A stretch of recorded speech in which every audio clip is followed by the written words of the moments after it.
ठीक तभी देर शाम को घर के दरवाजे के सामने हेडलाइट्स दिखाई दी। मिशेल जानती थी कि वो उसकी दोस्त किम्बरा ओलिवर की कार थी जो उस समय उसके और ब्रिया के साथ रहती थी। बटलर सच कह रहा था कि वो मिशेल की जिंदगी के बारे में सब कुछ जानता है।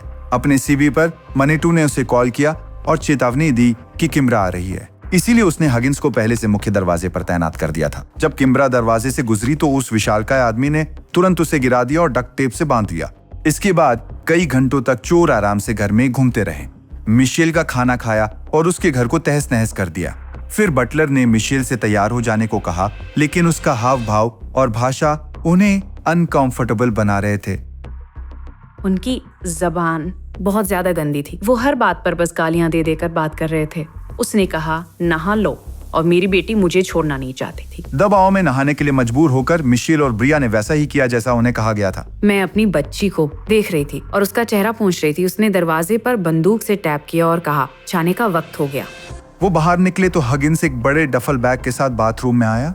उसे फर्श पर छोड़कर ब्रिया के साथ कमरे से बाहर चला गया। बटलर ने बैग से बंदूकें, धारदार हथियार और गोला बारूद निकालना शुरू किया।